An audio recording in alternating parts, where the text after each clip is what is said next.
In October 1795, Paris was a powder keg of political tension, fresh from the radical Thermidorian reaction that had dumped Robespierre and the Reign of Terror into the dustbin of history. The Thermidorians promised a tempered revolution, but not everyone was thrilled.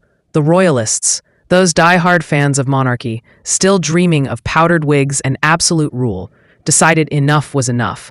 They rallied around 25,000 rebels, armed with more enthusiasm and strategy, aiming to storm the convention and restore the king. Enter Napoleon Bonaparte, then a relatively unknown general who had been handed the thankless job of quashing this noisy royalist rebellion with just about 5,000 loyal soldiers and a handful of cannons.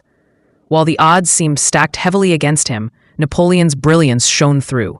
Overnight, he turned a ragtag defense into a calculated military masterpiece by retrieving 40 cannons strategically placed at key choke points around the city. When the royalist mobs advanced, they found themselves beautifully lined up in front of walls bristling with artillery. Napoleon unleashed a devastating volley of grapeshot, a blast so effective it was famously dubbed a mere whiff, though in reality it was more like a very unfriendly punch. The royalists were cut down, dispersed, and their dreams of monarchy crushed within hours. About 300 of them didn't make it, and the rest fled Paris, mumbling complaints about facing grape juice instead of the revolution.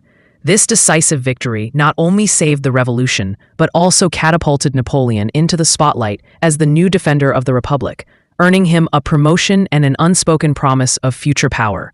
The Thermidorians could finally breathe a sigh of relief, knowing their more moderate coup against the radical past had survived intact, at least for now. And Napoleon? Well, he was just getting started on his climb to empire, proving that sometimes a little grapeshot is all you need to change history. So, in a nutshell, the 1795 Royalist Rebellion was the Royalists' last hurrah before Napoleon gave them a literal taste of revolution, with a whiff of grapeshot and a whole lot of style.